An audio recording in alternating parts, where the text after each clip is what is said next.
Spring came to the 100-acre wood the way it came every year, noisily, unevenly, and with a great deal of mud. The snow had retreated, not melted, which would have been a gentle business, but retreated, leaving behind the sort of landscape that happens when one season departs before the next has fully arrived.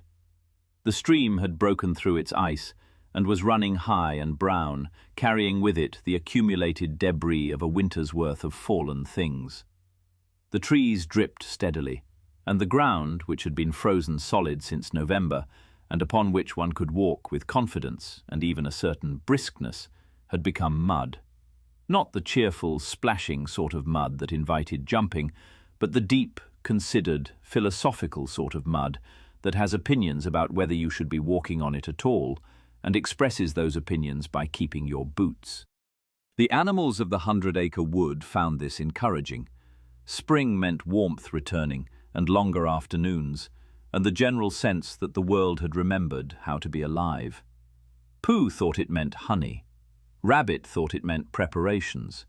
Even Eeyore found it encouraging, in his way, which was to observe that at least the rain was now merely cold instead of very cold, though still wet, which was the main thing about rain when you thought about it, the wetness, and he was surprised more people didn't mention it.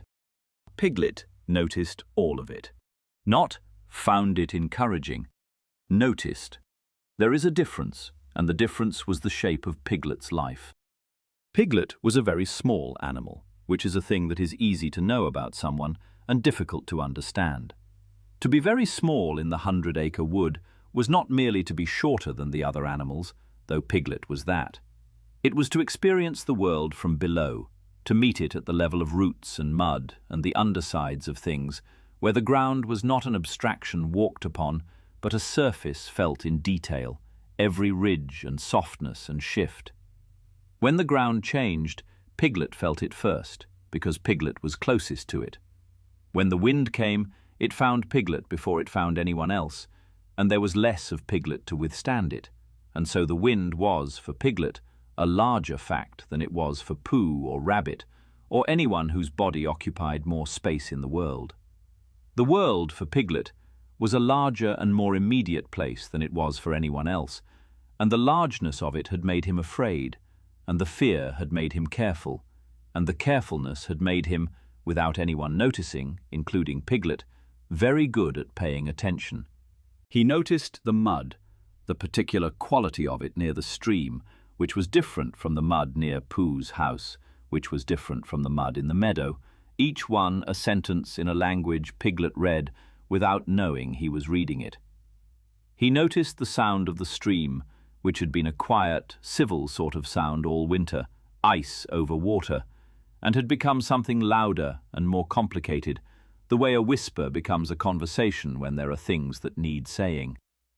He noticed the dripping from the trees, and the way the drips fell faster from the south-facing branches than the north, because the sun reached the south side first. He noticed, on the path along the east bank of the stream, that the sound his feet made had changed. Not the squelch of mud, that was everywhere. Something underneath the squelch, a hollowness. The sound of ground that was no longer entirely ground. He noticed all of this, and he said none of it, because Piglet had learned, not in a single lesson, but in the slow, accumulating way that small animals learn the things that shape them, that his noticing was not a thing the world wanted to hear about. Piglet's house was small and tidy, and every morning he emerged from it with his scarf wrapped tight around his neck. The scarf was striped, broad, definite stripes that were the most visible thing about him, which was not difficult, given how little of him there was to see. Piglet wore it in every season, including summer, when it was too warm for scarves, because the scarf was not about temperature. It was the first thing he put on and the last thing he took off. Every morning he tightened the scarf and stepped outside and chose his path. This was not a casual decision.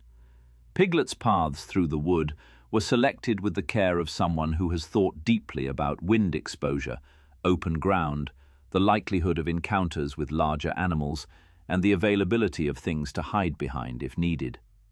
His preferred route, the one he walked most mornings, ran along the sheltered side of the stream, below the bank, where the trees leaned in overhead and the wind passed above him, and the world felt, for stretches of 20 or 30 paces at a time, almost manageable. It was not the quickest way to anywhere. It was the way that felt safest, and safety, for Piglet, was a navigational principle before it was anything else. It was on this path, in the first real days of spring, when the mud was fresh and the stream was finding its voice and everything in the wood was between what it had been and what it was becoming, that Piglet first heard the thing that was different. He was walking carefully. Piglet always walked carefully, but the mud required extra care, and the extra care required extra attention, and the extra attention meant that Piglet was, as usual, paying more attention to the ground than anyone else in the wood, when his left foot produced a sound that stopped him. Not the thick, sucking sound of mud, something else. A resonance beneath the surface, the way a drum sounds different from a table because a drum is hollow, and this ground, which should not have been hollow, sounded as though it was. Piglet stood still. He listened. The stream was running beside him, loud and busy. The drips from the trees fell around him in no particular rhythm, and underneath it all, in the register that only someone very close to the ground would hear, there was the sound of water not against earth but through it, water moving in spaces where water had not been before. Piglet looked at the bank above him.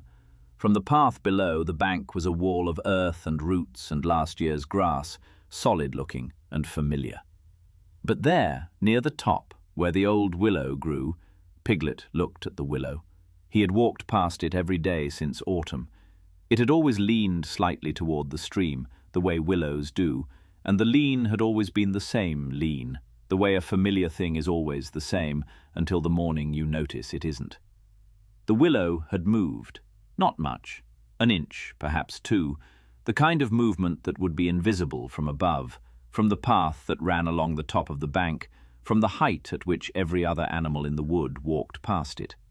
From below, from Piglet's height, the movement showed in the roots, one of them slightly more exposed than it had been, a crescent of pale wood visible where the earth had pulled away. Piglet looked at the exposed root and felt the sound of hollowness beneath his feet, and understood, in the wordless way that his body understood things before his mind could name them, that something was happening to the east bank. He wrapped his scarf tighter and kept walking. He mentioned it to Pooh that afternoon. Mentioning things to Pooh was one of Piglet's primary activities, and it took a specific form that had been refined over many years of friendship. Piglet would say something, and Pooh would listen with the particular expression of a bear who is giving the matter his full attention while also thinking about honey, and then Pooh would say something kind that did not quite address what Piglet had said, and Piglet would feel better anyway, because Pooh's kindness operated independently of his comprehension, and kindness was usually what Piglet needed, even when it wasn't what he had asked for. "Pooh," said Piglet, as they sat together on the log by Pooh's house. "do you think the stream seems high this spring?" Pooh considered the question with the seriousness he gave to all questions, which was the same seriousness he gave to honey, which was total. "It does seem high," said Pooh. "higher than my boots, certainly, which is the sort of high I notice most. But it was high last spring too, I think. And it went back to being the right sort of high eventually. Streams do that. They try out being different sorts of high, and then they choose one." He looked at the stream with the expression of a bear who trusted it to sort itself out. "It's a sensible stream, mostly," "Yes, said Piglet.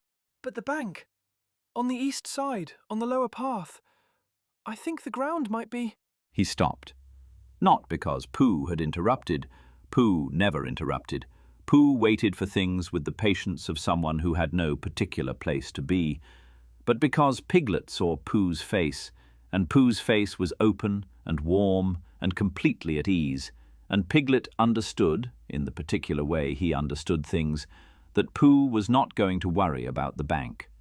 Pooh did not worry about banks, or streams, or the structural integrity of ground. Pooh accepted the world as it arrived, moment by moment, the way he accepted weather, and this acceptance was Pooh's deepest gift, and was also the thing that made it impossible for Pooh to hear what Piglet was trying to say, because what Piglet was trying to say required the belief that something might go wrong, and believing that things might go wrong was not a thing Pooh's mind did. Never mind, Said Piglet. I expect you're right. I expect so too, Said Pooh happily. Would you like some honey, Piglet? I have a pot that is nearly, almost, not quite empty, which means there is probably enough for two, if one of the two is small, which you are, which works out nicely. Piglet had the honey. It was good honey, and the thing Piglet had been trying to say settled to the bottom of the afternoon like a stone in a stream, present, but no longer visible. He mentioned it to Rabbit a few days later. Rabbit was in his garden, inspecting the beds that the snow had only recently uncovered. The winter vegetables were undergoing what appeared to be a military review, Rabbit crouching beside each row, making notes on a piece of paper, occasionally shaking his head at a parsnip that had failed to meet expectations. Rabbit, Said Piglet. I've been walking along the east bank, and the ground sounds, well, it sounds hollow. Underneath, I mean. As though there were spaces where there shouldn't be spaces. Rabbit looked up. He had the expression of someone whose attention was being redirected from something important to something that was probably not important, and who was deciding how much of his attention to redirect. He decided on some. The east bank is fine, Piglet, Said Rabbit. I walked past it on Thursday. The ground is soft. The ground is soft everywhere. It's spring. But the bank has been there for years. It's not going anywhere. Yes, but from underneath, if you're on the lower path. Why are you on the lower path? Said Rabbit, not unkindly. The upper path is more direct. The lower path adds 10 minutes, and it's muddy besides. I like the lower path, Said Piglet, which was true, but which was not the point, and which Rabbit accepted as an explanation because Rabbit understood preferences even when he didn't share them, and the conversation moved to the condition of the parsnips, which had been disappointing, and the state of the early lettuce, which showed promise, and Piglet's observation about the hollow ground sank beside the first. 2 stones now, both present, both invisible. He tried once more, with Owl. He did not go to Owl's tree intending to mention the bank. He went because Piglet sometimes visited Owl when the day was long and the house was quiet, and the particular loneliness of being a very small animal who has noticed something became too heavy to carry alone. Owl's company was not comforting exactly. Owl was not a comforting sort of animal, but it was substantial. Owl filled rooms with words the way Pooh filled them with warmth, and sometimes being surrounded by words, even words you didn't entirely follow, was better than being surrounded by silence. Owl, Said Piglet, during a pause in Owl's account of the nesting habits of the lesser spotted something. I've noticed that the old willow by the stream bend has shifted. Its roots are showing on the bankside, where they weren't before. I think the water might be... Said Owl, and the syllable had the quality of a door opening onto a very long corridor. The seasonal displacement of riparian vegetation, yes. You see, Piglet, what happens is that the vernal thaw introduces a quantity of moisture into the substratal layers, the layers underneath, you understand, which causes a temporary reduction in the soil's load-bearing coefficient. This is entirely normal. The willow, being a hydrophilic species, which is to say a species that has an affinity for water, naturally adjusts its root architecture in response to changes in the water table. What you are observing is not displacement, but adaptation. The tree is doing exactly what it ought to be doing. In fact, I was reading just the other day, or was it last week, about the particular resilience of Salix babylonica in alluvial conditions, and— Piglet waited. Owl continued. The words filled the room, and the afternoon, and the space where Piglet's observation had been, and by the time Piglet walked home along the lower path, his path, the sheltered way, the route that showed him the underside of things, the willow's exposed root was still there, and the hollow sound was still there, and the stream was still high, and none of it had been heard, though all of it had been discussed, and there is a difference. It was on the walk home from Owl's tree that Piglet found the haycorn. It was just off the path, in a patch of ground where the leaf litter had been pushed aside by frost and rain, and it had split its shell and sent up a shoot, pale green, barely the length of Piglet's smallest finger, curling upward with the tentative determination of a thing that was not sure whether the world wanted it, but had decided to try anyway. Piglet knelt beside it. The ground was cold and damp through his knees. The shoot was so small that from any other angle, from the height of any other animal, it would have been invisible. From Piglet's height, it was a fact. He did not pick it up. He did not tell anyone about it. He came back the next morning to see if it was still there, and it was, and the morning after that, and it was, and each morning the shoot was fractionally taller and fractionally greener, and Piglet felt, looking at it, something he could not have explained, a tenderness for the trying, for the pushing up, for the small thing doing the only thing it could do, which was to grow toward a light it could not yet see. After several days of looking, he placed a small ring of stones around it, not to protect it, because the stones were too small to protect anything from anything, but to mark it, to say, "I see you. I am paying attention. You are not alone in being small." The days grew longer. The mud grew deeper. The stream grew louder. Piglet walked his path each morning, and each morning the hollow sound beneath his feet spread a little further along the bank, and the willow leaned a little more, and the crescent of exposed root widened from one root to two. The spring was doing what spring does, pushing water into every space, softening every surface, testing every hold, and the east bank was answering in a language that Piglet heard and could not stop hearing, and could not make anyone else hear. He had tried. He had tried Pooh, who was kind. He had tried Rabbit, who was practical. He had tried Owl, who was knowledgeable. Kindness and practicality and knowledge, the best the wood had to offer, all three of them genuine, all three of them well meant, and none of them had heard him, because hearing him would have required believing that a very small animal who was afraid of everything might be afraid of something real, and that was a thing the wood did not know how to believe. Piglet was worried the way weather was wet. It was simply what he was, and no one checked the sky because a cloud said it might rain. One evening, when the light was thin and the cold was the damp, settling kind, not the hard cold of winter, but the kind that finds its way in, Piglet walked home along the sheltered path. The stream ran beside him in its new, loud voice. The east bank rose above him, solid-looking from every angle except the one Piglet saw it from. The hollow sound was there beneath his feet. The willow leaned its new lean, and somewhere above him the wood went about its business, Pooh eating honey, Rabbit making lists, Owl explaining things to no one in particular, and Piglet wrapped his scarf tight and walked home, carrying what he knew the way you carry something heavy when there is no one to hand it to. The path was sheltered and familiar and his. The stream said what it had been saying for weeks.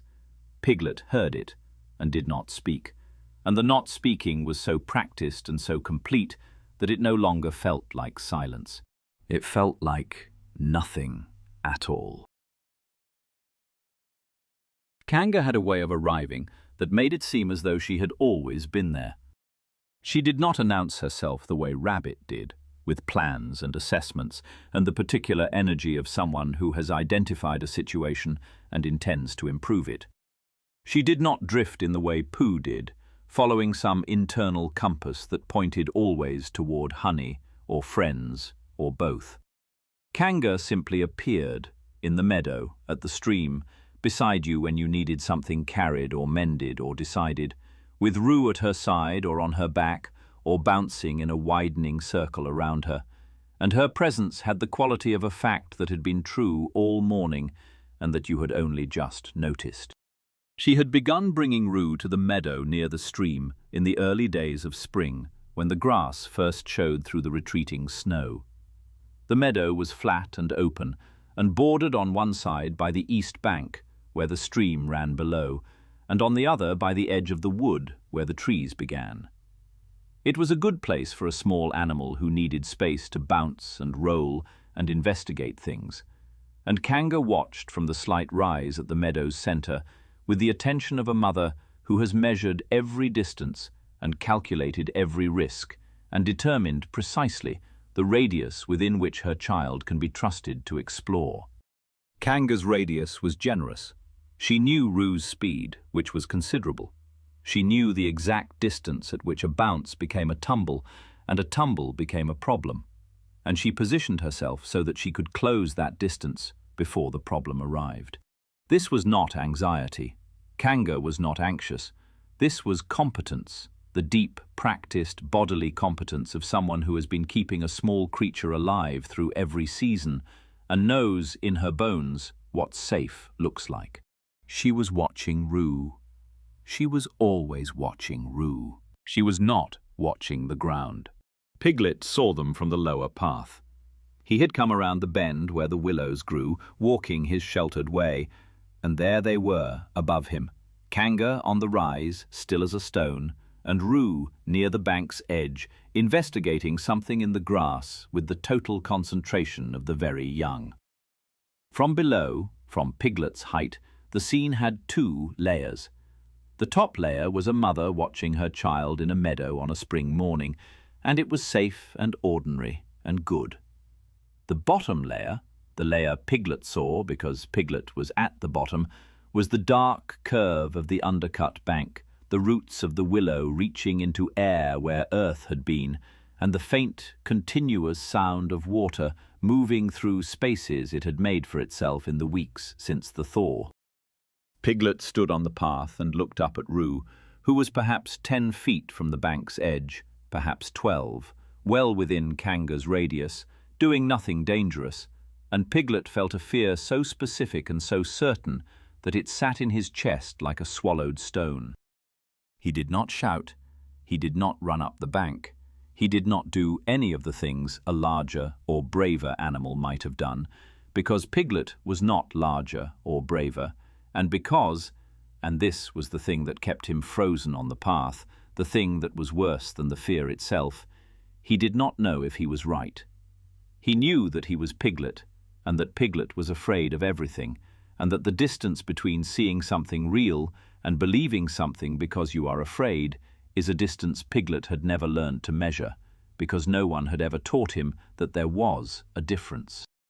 Roo bounced away from the edge, following whatever had caught his attention into the middle of the meadow. Kanga watched him go, turned slightly to keep him centered in her gaze. The moment passed. The stone in Piglet's chest did not.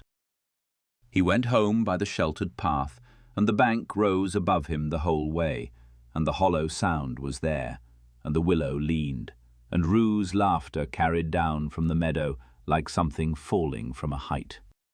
He encountered Eeyore the next morning. Encountered was perhaps too strong a word. Eeyore was simply there, at the place where the lower path curved away from the stream and passed through a stand of alders before reaching the meadow.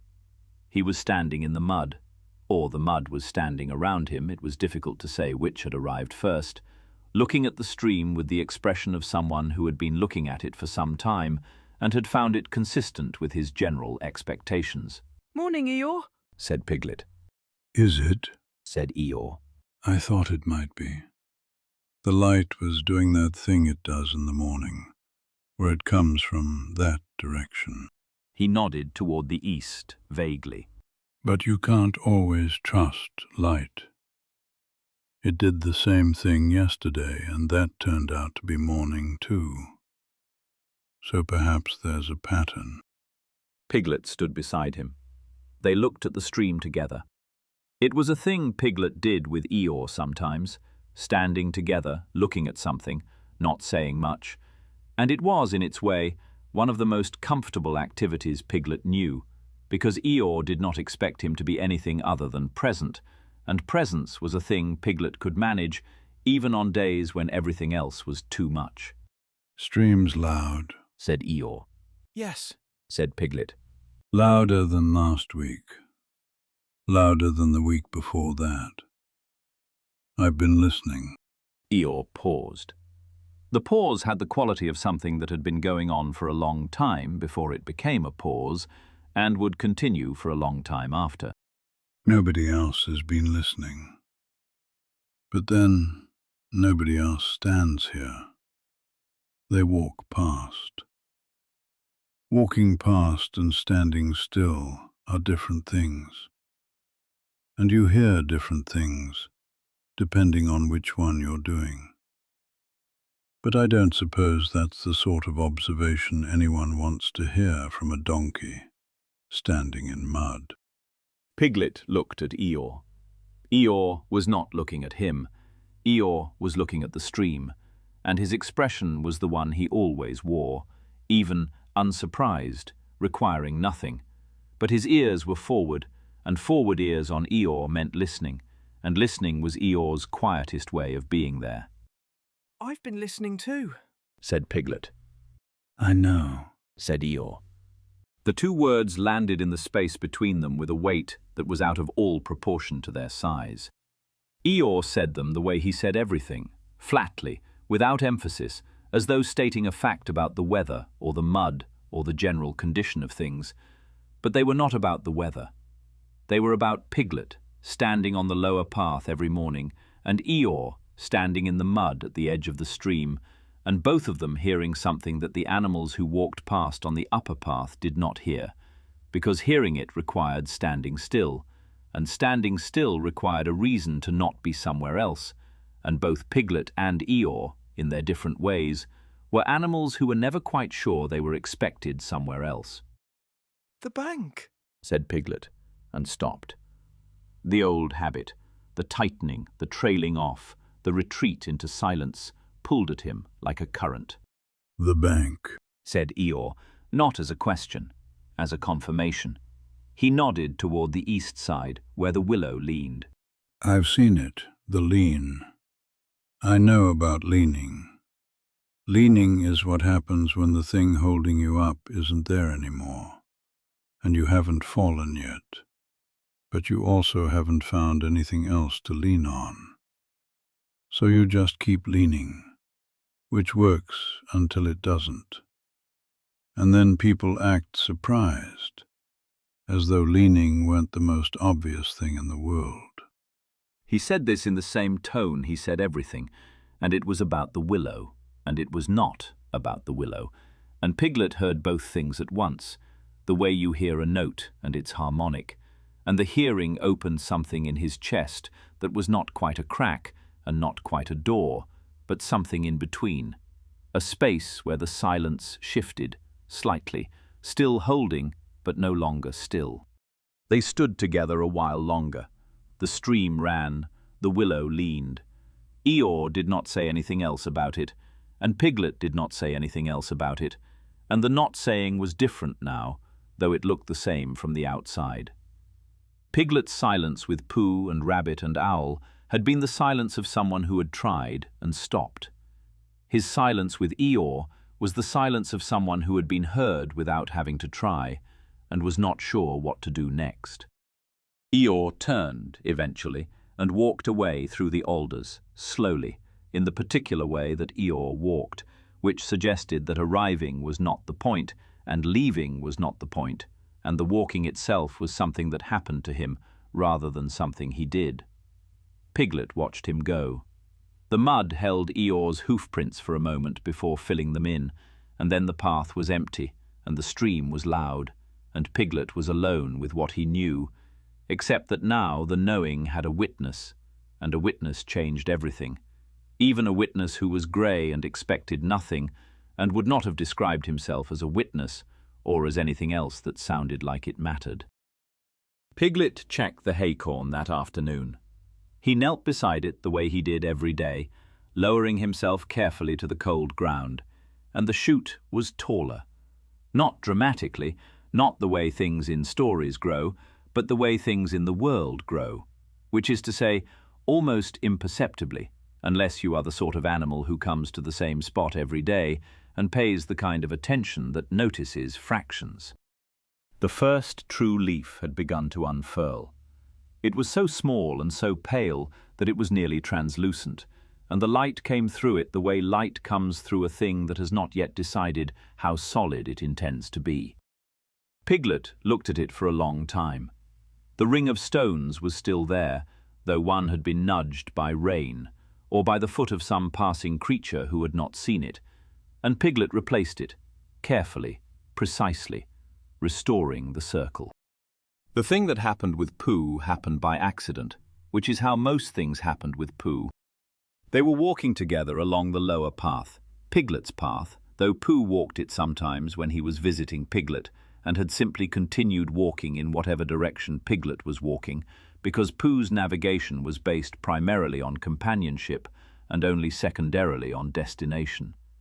The afternoon was mild, the mud was beginning to dry at the edges of the path, and the stream had dropped slightly from its peak, though it was still higher than it should have been, and louder, and Piglet could hear, beneath the loudness, the sound he always heard, the hollow sound, the water-through-earth sound, the sound that was his and that he carried alone.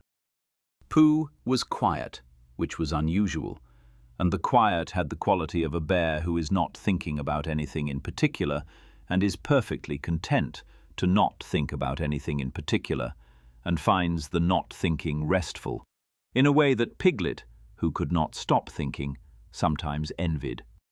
They walked. The stream ran beside them.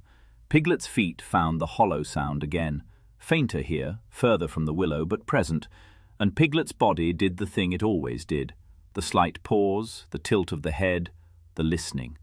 It was a small thing, lasting barely a second, and Piglet did not know he was doing it, the way you do not know you are blinking. "What are you listening to, Piglet?" said Pooh. Piglet stopped walking. The question was so unexpected that it took him a moment to locate it, the way you take a moment to locate a sound that has come from an unfamiliar direction. Pooh had not asked, "What's wrong?" or "Are you worried?" or "Is everything all right?" The questions people ask when they see Piglet pause, the questions that frame his attention as anxiety and invite reassurance as the answer. Pooh had asked what Piglet was listening to, as though Piglet were doing something rather than merely being something. "The ground," said Piglet. He said it before the silence could catch it, before the tightening, the trailing off, the scarf-adjusting retreat that was his body's practiced response to the moment before speaking. "The ground," said Pooh, looking at the ground with the expression of a bear who had not previously considered the ground as something one could listen to, but who was willing to entertain the possibility. "It sounds different here," said Piglet. "Hollow. As though there's space underneath where there shouldn't be space. The water has been... It's been going through the bank, Pooh. Not just along the stream, but through the earth itself, making spaces. And the ground sounds hollow because it is hollow.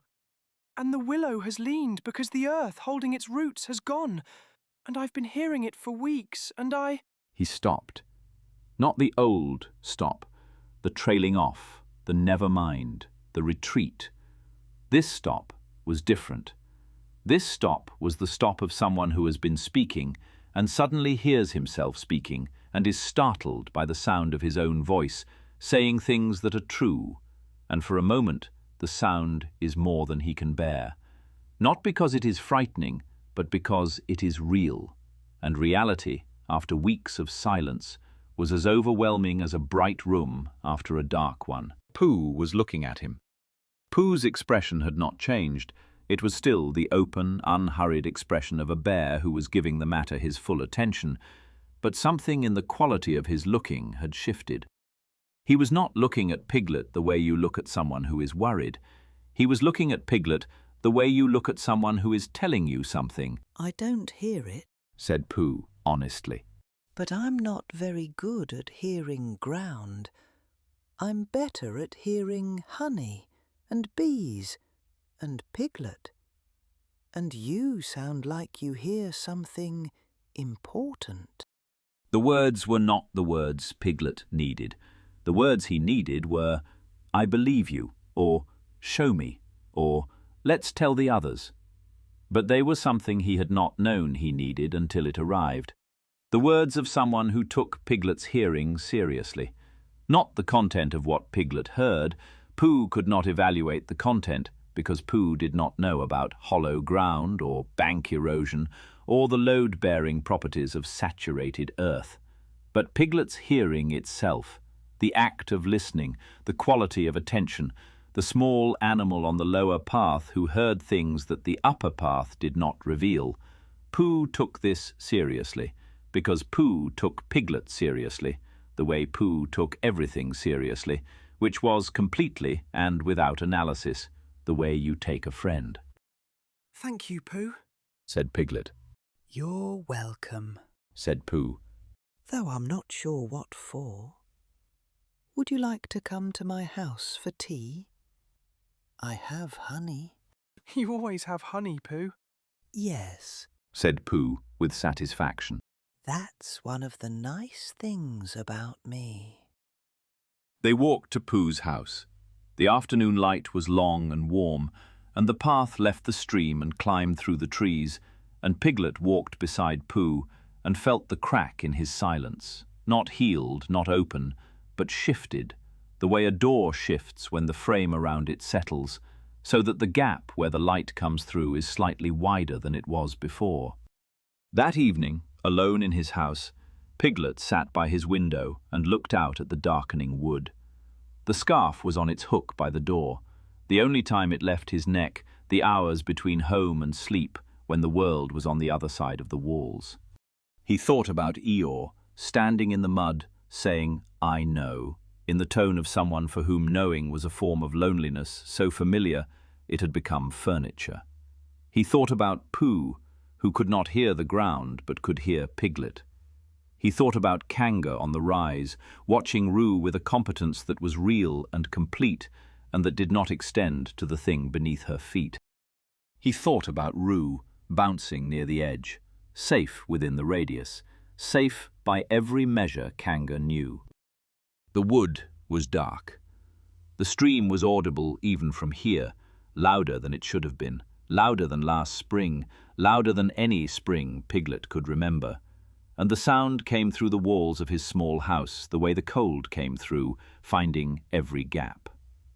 Piglet sat with it, and the scarf was on its hook, and the door was shut, and the silence inside him had a crack in it now that had not been there a week ago. It was a small crack. It let in almost nothing. But almost nothing is not nothing, and the difference between them is where everything begins. The rain came without announcing itself. This was unusual for the 100 Acre Wood, where weather generally had the courtesy to arrive with some preamble, a darkening sky, a shift in the wind, the particular hush that falls over a forest when it knows something is coming. This rain did none of those things. It simply began, a steady, even, unremarkable rain that started sometime in the night and was there in the morning the way the ground was there, as though it had always been raining, and the dry days were the interruption. It was not heavy, it was not dramatic. It was the kind of rain that does not seem like enough to worry about, and this was the most dangerous thing about it, because rain that does not seem like enough to worry about is the kind that stays. It stayed for 3 days. Not the theatrical, crashing sort of rain that empties itself in an afternoon and moves on, but a patient, soaking, persistent rain that fell at the same rate hour after hour, as though it had been given a job and intended to do it thoroughly. The ground, which had been soft already, crossed the line from soft to saturated, and saturated ground is a different thing from soft ground, the way a sponge that is damp is different from a sponge that can hold no more. And the difference is that the damp sponge absorbs what you give it, and the full sponge sends it somewhere else. The water went somewhere else. It went into the east bank of the stream, where the spaces Piglet had been hearing for weeks, the hollow places, the gaps where earth had been and water now was, filled and widened and connected to each other. And the bank, which had been slowly failing since the thaw, began to fail faster, in the way that things that have been failing slowly always fail faster at the end, because failure is patient until it isn't. Piglet walked his path each morning of the rain. He walked it in his scarf, and the rain hit him the way rain hits a very small animal, which is everywhere at once, and his feet found the hollow sound, and the hollow sound was louder now, not a resonance but a thickness, the sound of ground that was more water than earth, and that was holding its shape out of habit rather than structure. The willow had leaned further. The roots that had been partially exposed were now fully exposed, a whole section of root system reaching into empty air, washed clean by the rain, the earth that had held them simply gone. And the grass above the undercut still grew, green and ordinary, as though the ground beneath it was still there. He carried it home each evening and sat with it in his small house, with his scarf on its hook, and the crack in his silence was wider now, but the silence was still there, because a crack is not an opening, and seeing is not the same as speaking. And Piglet had spent his whole life in the space between those two things. He thought about telling someone. Each time the thought arrived, his hands found his scarf and tightened, and the thought retreated to the place where all his unspoken observations lived, and the place was full now, as full as the ground, and there was nowhere left to put anything, and still he said nothing, and the nothing had weight. On the morning of the fourth day, the rain stopped. It stopped the way it had started, without announcement, without ceremony. Piglet woke, and the sound that had been there for 3 days was not there, and the absence of it was itself a sound, the way the absence of pain is itself a feeling. He put on his scarf and opened his door. The wood was soaked. Everything dripped. The ground shone with water that sat on the surface because the surface could absorb no more, and the light, the first real light in 3 days, came through the trees at a low angle and caught every wet surface and turned the world into something that glittered and looked, if you did not know better, like a celebration. Piglet knew better. He walked to the lower path. The stream was the loudest he had ever heard it. Not just high, but fast, urgent, carrying branches and debris and the accumulated runoff of 3 days of steady rain. The path itself was barely passable, the mud deep enough to reach Piglet's knees in places, and he walked slowly, carefully, listening. The hollow sound was gone. This did not comfort him. The hollow sound was gone because the spaces beneath the bank were no longer hollow, they were full. Full of water, full of the saturated weight of earth that had lost its structure. The silence beneath his feet was not the silence of solidity, it was the silence of a held breath. He looked up at the bank.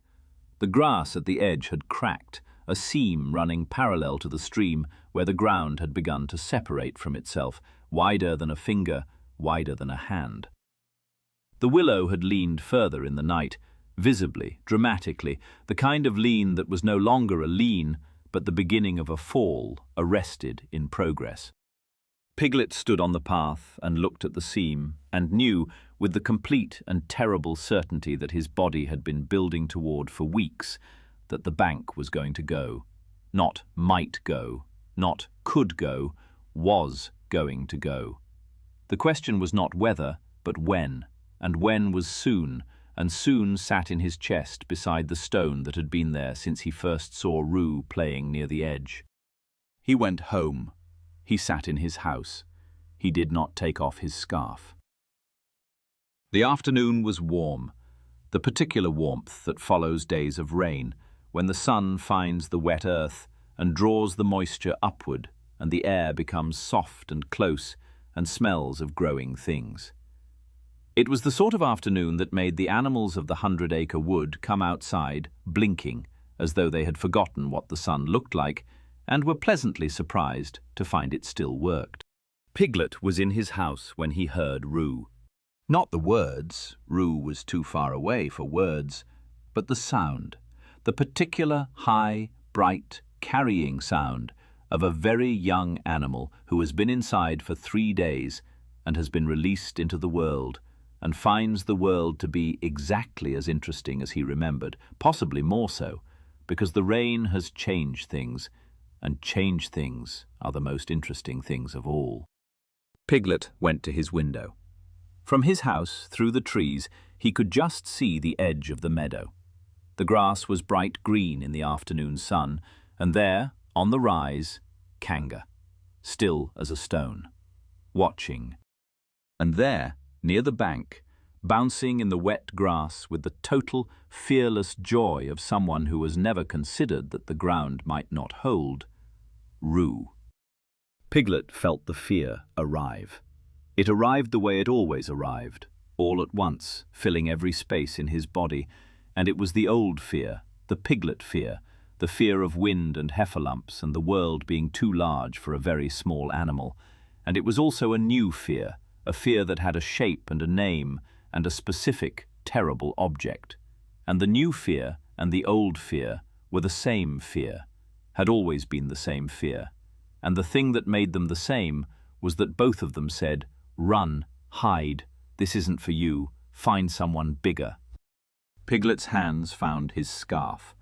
The old response, the practiced, automatic, lifelong response, was to close the door and wait for someone else to see what he had seen, someone braver, someone bigger, someone whose voice would be believed. He stood in his doorway. Roo bounced closer to the edge. Piglet thought, Kanga is watching. Kanga will see. Kanga will keep him safe. Kanga was watching. Kanga was watching Roo.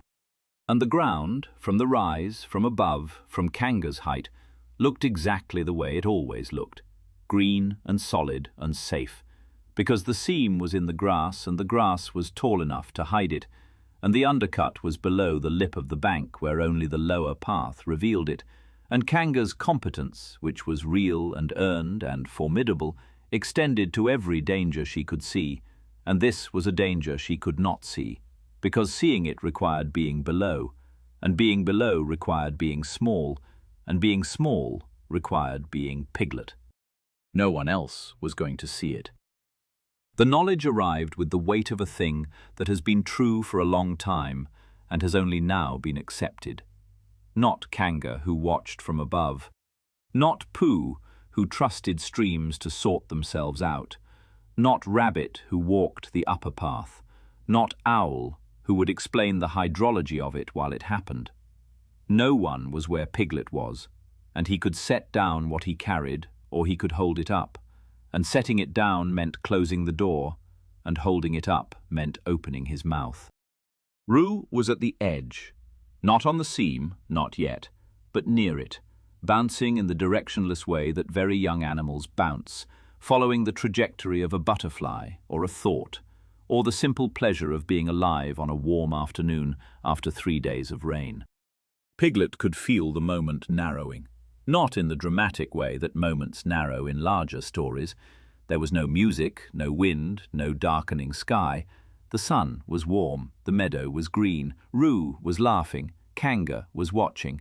Everything was fine, from every angle except the one Piglet had spent his whole life looking from, and from that angle everything was not fine, and the distance between fine and not fine was closing, bounce by bounce, and Piglet was the only one who could see it closing.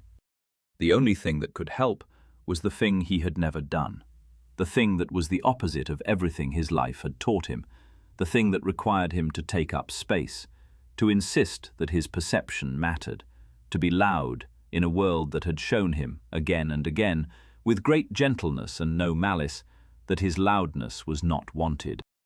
He had to shout. Roo bounced. The butterfly led him closer to the edge. Piglet opened his mouth. The fear was there, enormous, total. The fear of being wrong, the fear of being heard. And the fear said what it had always said, which was, "You are too small for this." And Piglet heard it, and for the first time in his life, he answered it. Not with bravery. Bravery would have been the absence of the fear, or the overcoming of it, and Piglet did not overcome his fear. He did not defeat it, or push through it, or find courage on the other side of it. What he did was smaller than bravery, and harder, and more true. He let the fear be there, and he opened his mouth anyway, and what came out was not a brave shout, but a frightened one, high and thin and desperate and shaking, the voice of a very small animal who was terrified, and who spoke because the terror of not speaking had finally become larger than the terror of speaking. Kanga, move, Roo! The ground isn't safe! The shout crossed the meadow. It was not a large shout. Piglet was not capable of large shouts, the way he was not capable of large anything, but it was enough. It was enough because the afternoon was quiet, and the meadow was open, and sound carries across flat ground the way light carries through clear air, without obstacle, without diminishment. And Piglet's voice, thin as it was, reached Kanga the way his perception had been trying to reach the wood for weeks, directly, without detour, without apology. Kanga's head turned.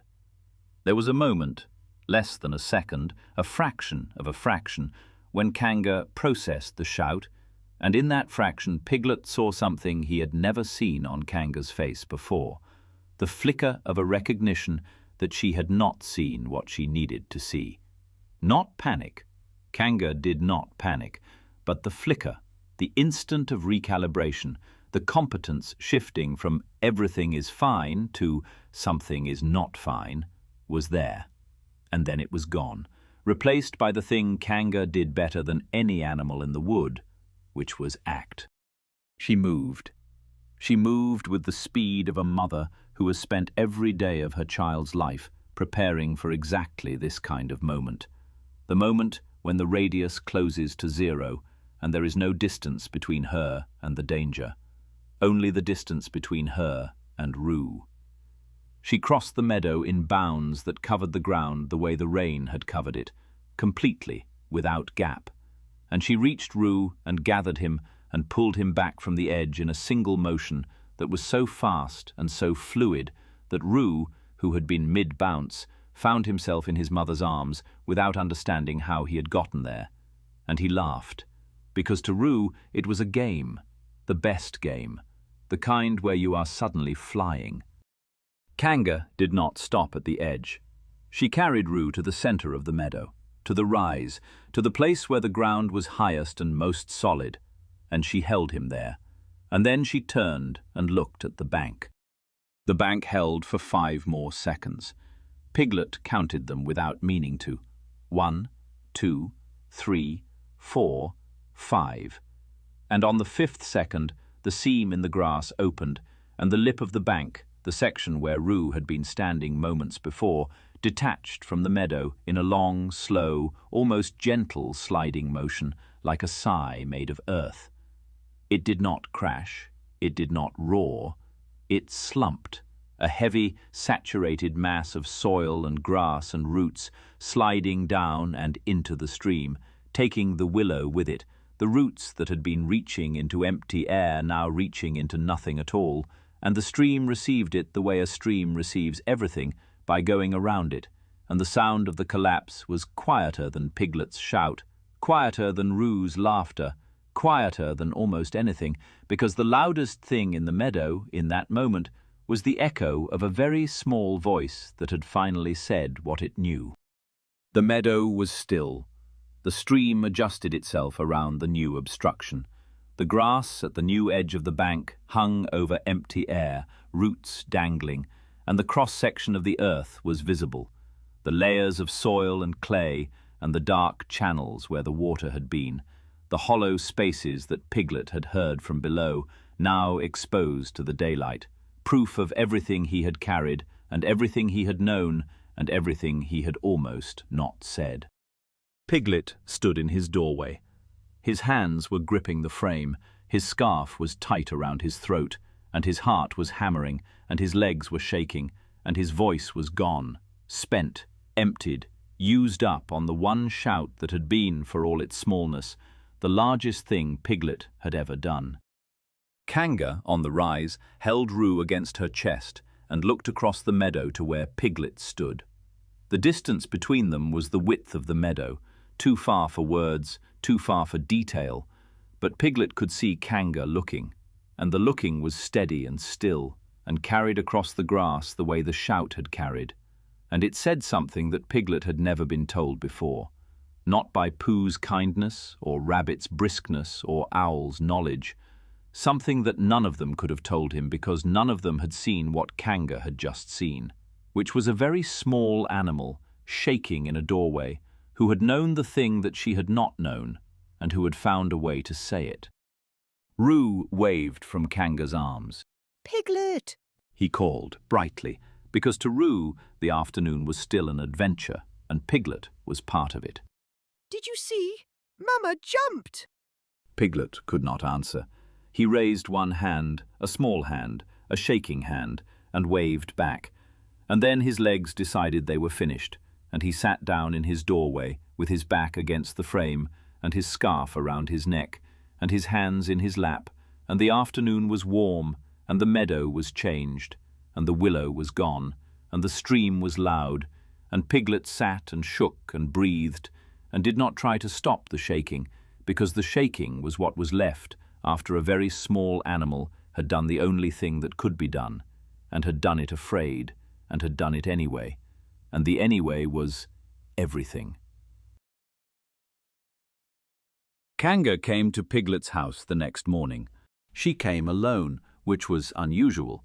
Kanga was rarely without Roo, the way a sentence is rarely without its verb, and she came early, before the dew had burned off the grass, and she knocked on Piglet's door with a single quiet knock that was nothing like Rabbit's brisk rat-a-tat or Pooh's gentle, patient tapping. It was the knock of someone who was not sure the person inside wanted to be visited, but who had come anyway, because some things cannot wait for the other person to be ready. Piglet opened the door. He was wearing his scarf.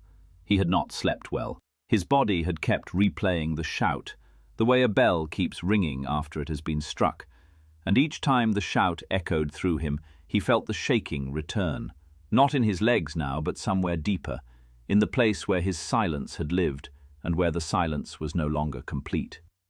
He looked up at Kanga, and felt the particular smallness of standing in your own doorway, and looking up at someone who has come to say something you are not prepared to hear. Piglet, Said Kanga. may I come in? Piglet stepped aside. Kanga entered.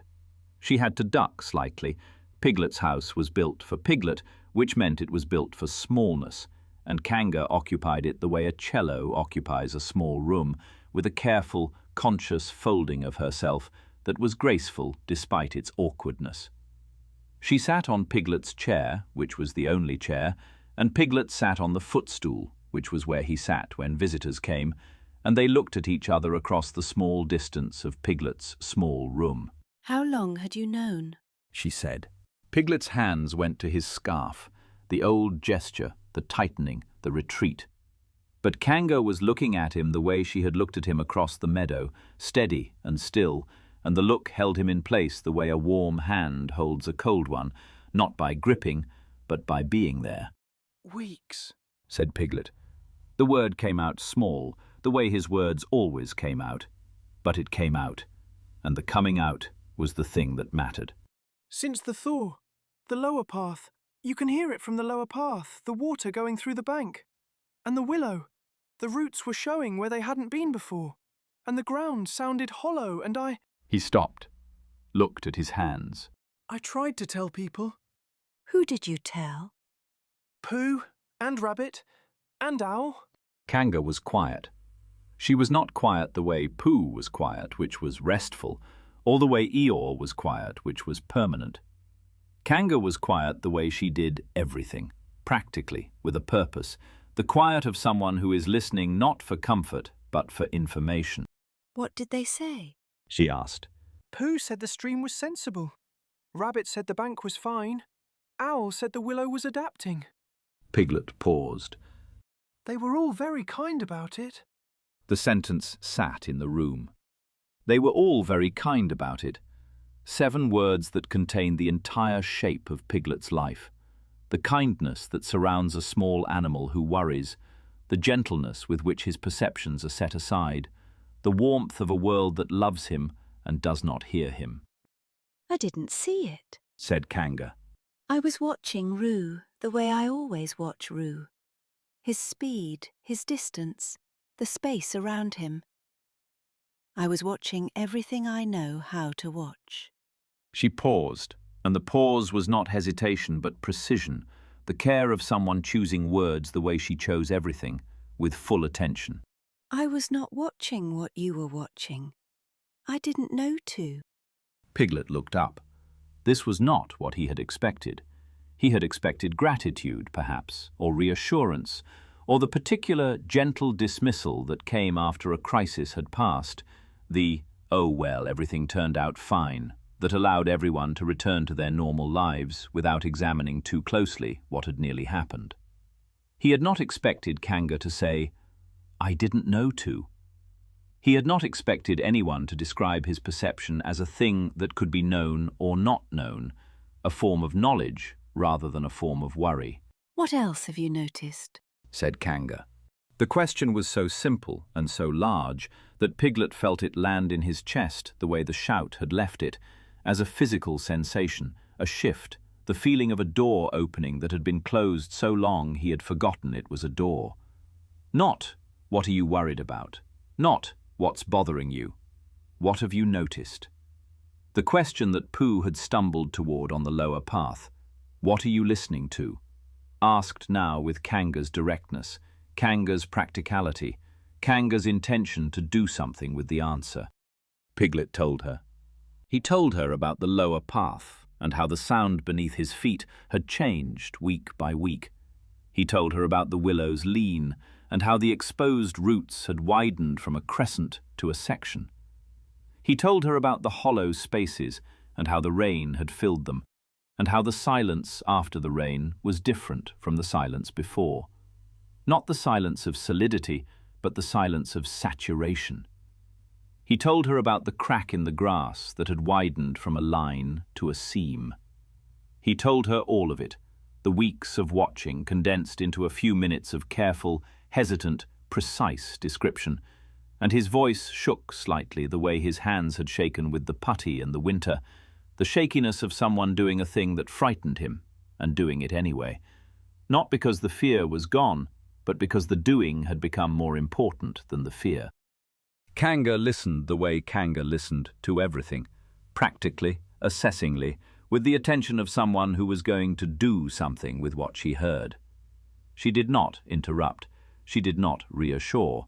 She did not say, oh, I'm sure it's fine, or you do worry, don't you? Or any of the things that Piglet had been told all his life by animals who loved him and did not understand what his worry was made of. When Piglet finished, Kanga nodded. It was a single nod, decisive, the kind of nod that closes one thing and opens another. Show me, she said. Show me the lower path. They walked together, Kanga and Piglet, along the sheltered way below the bank. It was the first time anyone had walked Piglet's path with the intention of seeing what Piglet saw, not visiting, not accompanying, not passing through on the way to somewhere else, but walking below on purpose, looking at the underside of things because the underside was where the information was. Kanga saw it. She saw the new edge of the bank where the collapse had reshaped the meadow. She saw the remaining sections where the earth was undercut and the roots of trees reached into spaces that should have been solid. She saw the places where the ground was holding and the places where it was not. There, said Piglet. pointing to a section of bank further downstream, where the sound beneath his feet had the same quality, not hollow yet, but softening, beginning. That one is earlier. It's doing what the other one did, weeks ago. Kanga looked at it. She looked at Piglet.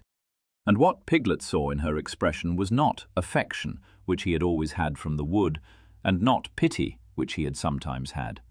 What he saw was respect for a competence. Kanga watched from above. Piglet watched from below. Between them, they could see the whole of the thing. "You should show Rabbit," said Kanga. "He'll want to know about the downstream section.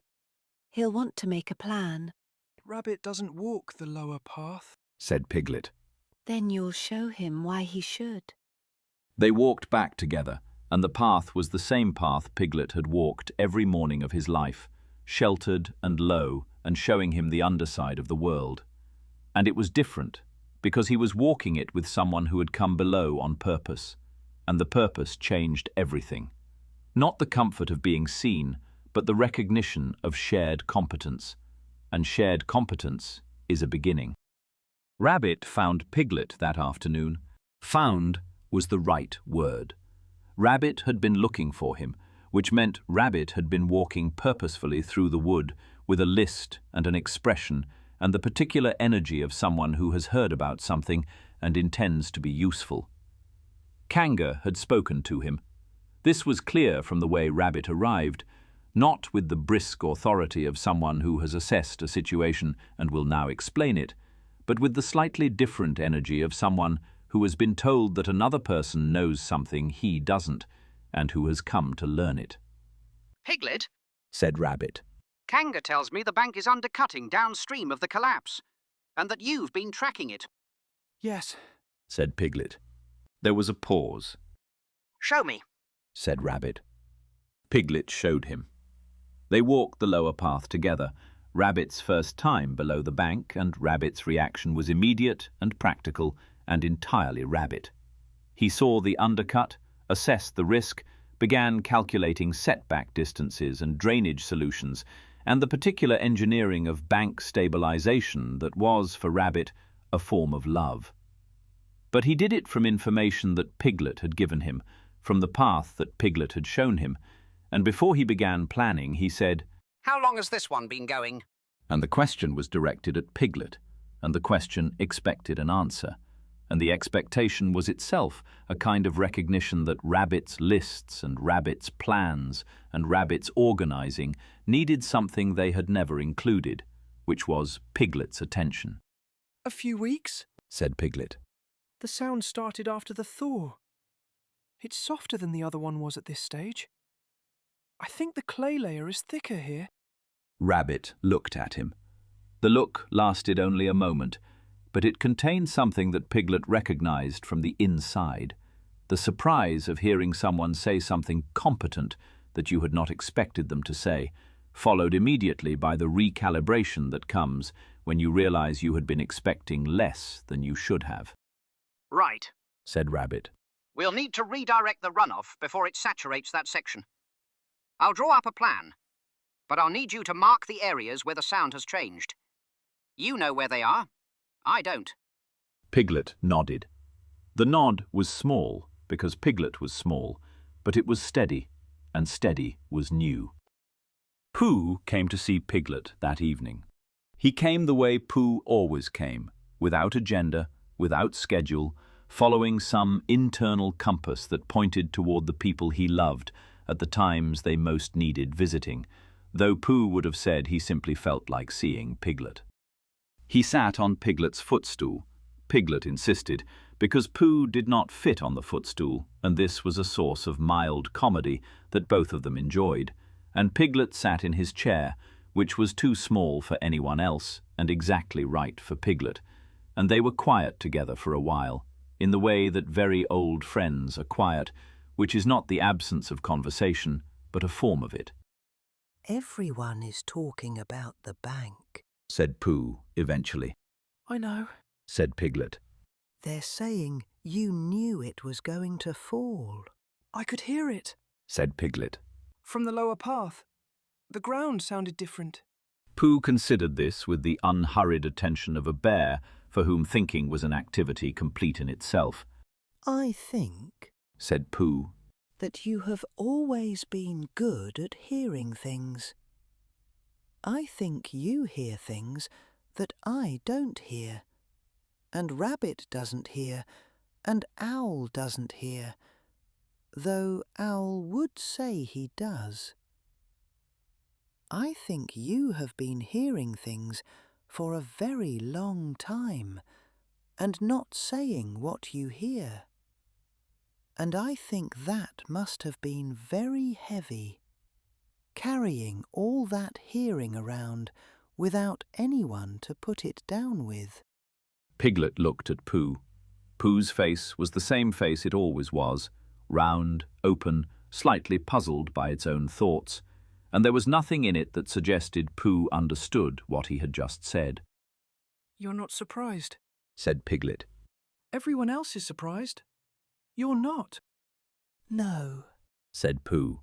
"I'm not surprised that you heard it. I'm a bit surprised about the bank falling down, because I didn't know banks did that. But you hearing something important, that's just what you do, Piglet. It's what you've always done. It's like me and Honey. You just do it very quietly, so people don't always notice." Piglet felt something then that he did not have a name for. It was warm and it was painful, and it was both of these at once, in the way that a numb hand hurts when the feeling comes back. The pain not of damage but of restoration, of something returning to a place that had learned to live without it. Pooh had always known. Not known in the way Kanga now knew, practically, specifically, with an understanding of what Piglet's perception could do and where it should be directed. Pooh had known the way Pooh knew everything, which was without detail and without analysis, the way you know that a friend is good before you know what they are good at. Pooh had taken Piglet seriously since before the bank, and before the shout, and before any of it, because taking people seriously was what Pooh did, and he did it without effort, the way the sun gives light without knowing that the light is needed. "Thank you, Pooh," said Piglet, and this time the thank you was for something larger than the moment, though Piglet could not have said what. "You're welcome," said Pooh. "I brought you some honey, because I thought you might have had a hard day yesterday, and honey helps with hard days. At least, it helps with my hard days, but my hard days are mostly about not having enough honey, so it might be different for you." He had brought honey. He held it out, a small pot, slightly sticky, the lid not quite fitting, and Piglet took it, and the taking was easy, and the honey was warm from being carried in Pooh's paws, and they sat together in Piglet's small house and ate honey as the evening came on, and neither of them said anything else that mattered, and the not saying was the good kind of quiet, the kind that sits between people who do not need to fill it. Piglet walked to the haycorn the next morning. The seedling had survived the rain. This should not have been surprising. Seedlings survive rain every spring across the whole of the world in unremarkable profusion. But it surprised Piglet, or rather, it moved him, which is a different thing, the way being heard is different from being reassured. The shoot was taller now, and the first true leaf had darkened from translucent pale to a green that was beginning to commit to itself, and there were other leaves coming, tight, curled, waiting, and the ring of stones was scattered by the rain, some of them washed a foot or more from where Piglet had placed them, and the seedling stood in the middle of the broken circle, alone and upright, needing no ring. Piglet knelt beside it. He looked at it for a long time.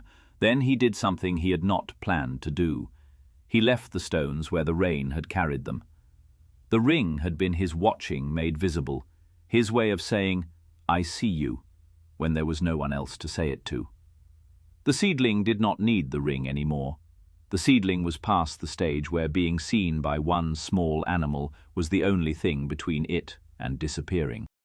He was still kneeling there when Kanga found him, on her way to the meadow with Roo. Roo bounded over immediately. "Piglet, what are you looking at?" With the total, unself-conscious curiosity of someone for whom everything is interesting and nothing is embarrassing. "A haycorn," said Piglet. "It's growing." Roo peered at it. "It's very small."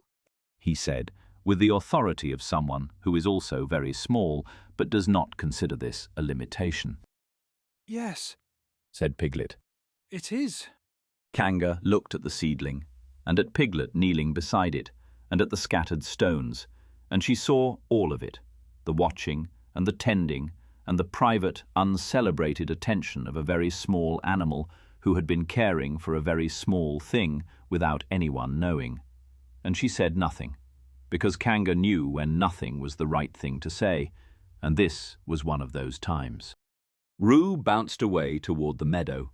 Kanga followed, and as she passed Piglet, she rested her hand on his shoulder, briefly, lightly, and then she was gone, following Roo. And Piglet knelt beside the seedling in the morning light, with the warmth of Kanga's hand still on his shoulder. Piglet stood up. The morning was bright. The wood was still wet from the rain, but the wetness was drying now, the ground beginning to firm, the stream dropping slowly toward a level it could sustain. The meadow, where the bank had collapsed, had a new shape, raw earth and dangling roots at the new edge, already softening, already beginning the long process of becoming ground again. The willow was gone. The stream had a new bend where the debris had settled. Nothing was the way it had been.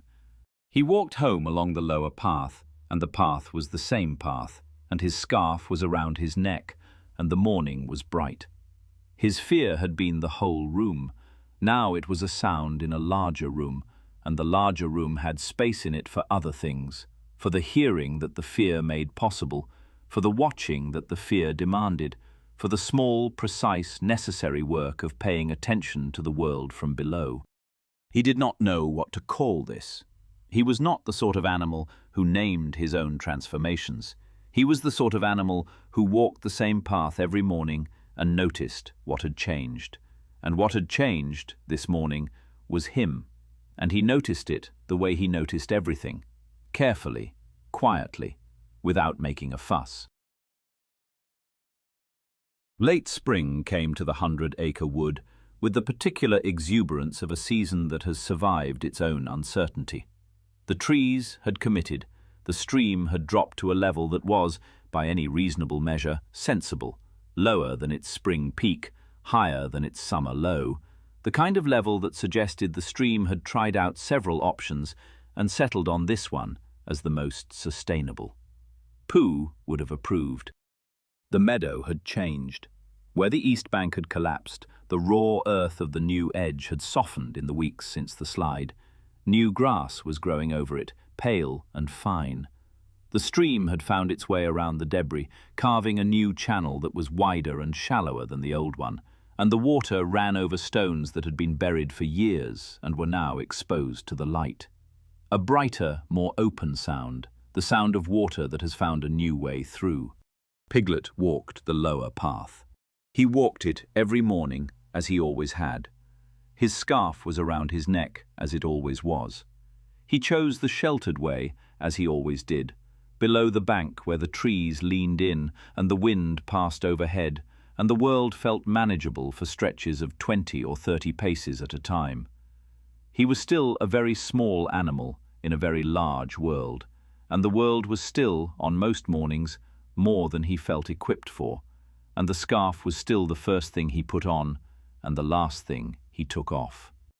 But the walking was different now, in a way that would have been invisible to anyone who was not paying very close attention.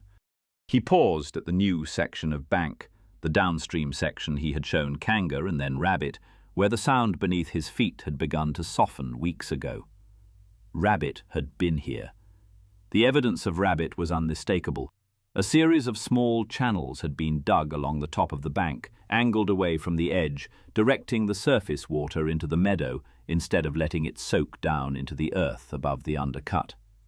It was neat, practical, engineered work, Rabbit's signature, and it had been done according to a plan that Rabbit had drawn up after walking the lower path with Piglet, a plan that accounted for drainage angles and soil composition and the particular places where Piglet had said the sound was changing. Piglet's marks were still there. He had placed small stones, not unlike the ring around the haycorn, at the points along the path where the hollow sound was most pronounced. Rabbit had used them as reference points for his drainage channels. The stones were Piglet's language, and the channels were Rabbit's, and between them the bank was holding, and the holding was a collaboration so quiet that no one walking the upper path would have known it was there. He continued along the path. The stream ran beside him, and he listened to it the way he listened to everything, automatically, attentively, the way his lungs drew breath. The sound was different here, past the collapsed section, where the new channel carried the water over exposed stones. It was a sound Piglet had not heard before, not the muffled, civil sound of the old stream, and not the hollow, dangerous sound of the failing bank, but something else, an open sound, the sound of water moving freely over a surface it had found for itself. Piglet listened to it and did not feel afraid of it, and the not being afraid was so unusual that he noticed it the way you notice a sound that has stopped, not by hearing its absence, but by feeling the space where it had been. He was still afraid of other things. He was afraid of the wind, which was strong today, and which found him on the exposed sections of the path and pushed him sideways in a way that was rude and impersonal and reminded him of his smallness. He was afraid of the open meadow, which he had to cross to reach Pooh's house, and which offered nothing to hide behind except grass, which was not enough. He was still Piglet. The fear had not left. It would never leave. It was who he was, as much as the scarf was what he wore, and the sheltered path was where he walked, and smallness was the size he came in. What had changed was not the fear, but the space around it. And the space had room in it now for something that had always been there, but that Piglet had not known to call by name, because the name was so close to the fear that he had never been able to tell them apart. The name was attention. His fear and his attention were the same thing, felt from different sides, the way the lower path and the upper path ran along the same stream but showed you different things.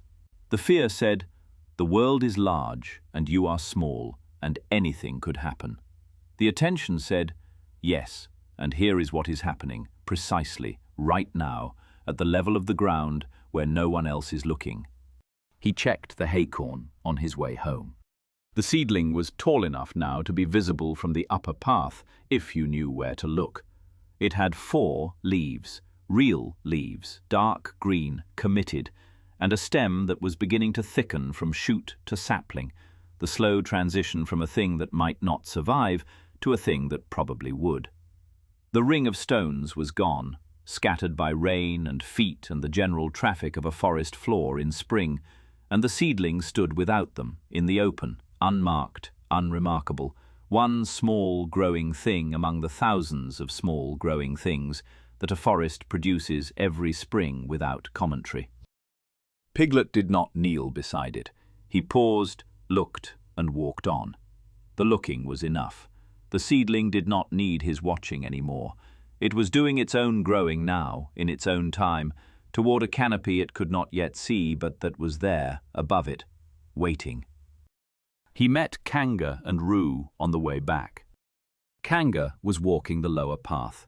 She walked it differently than Piglet did, with the long, measured stride of someone who is covering ground rather than attending to it, but she walked it, and sometimes she stopped and said to Piglet, "What do you hear here?"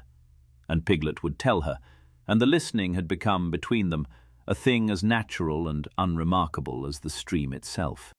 Today, Roo was ahead of them, investigating a beetle with the focused intensity that Roo brought to all encounters with the natural world, which was the intensity of someone who has not yet learned that some things are more interesting than others, and who therefore finds everything equally astonishing.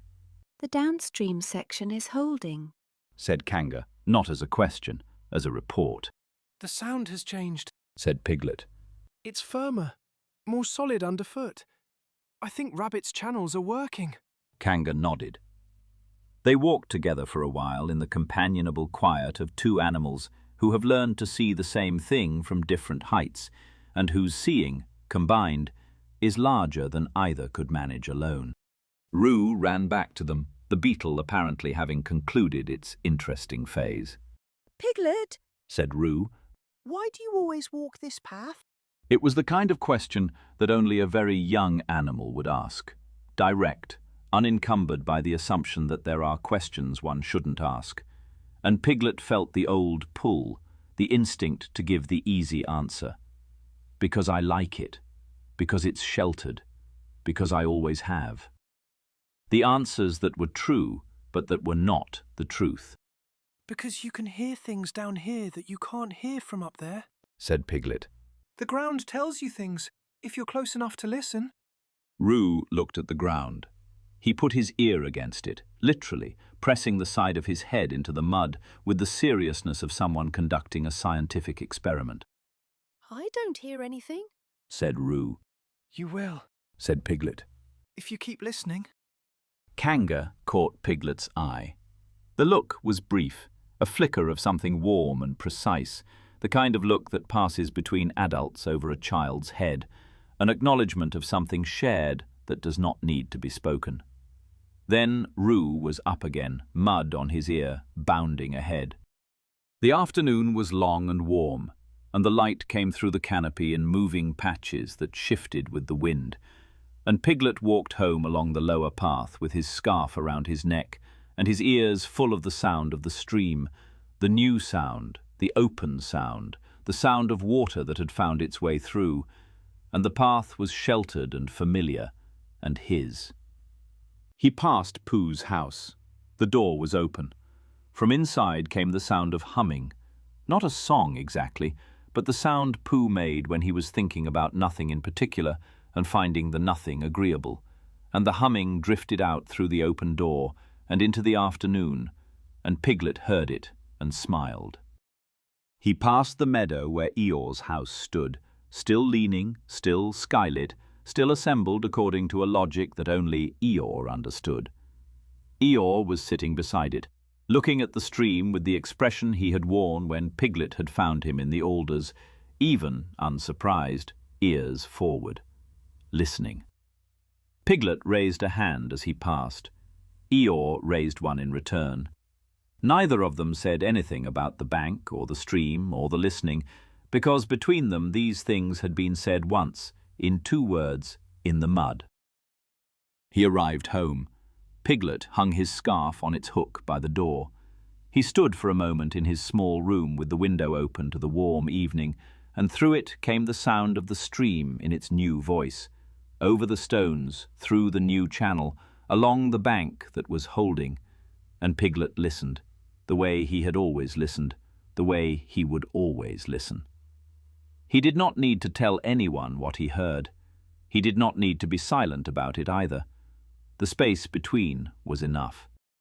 Outside, the 100 Acre Wood went about its business in the long spring light, imperfectly, attentively, with great tenderness, and the haycorn grew, and somewhere on the lower path a wren was singing, and the singing was very small, and it carried.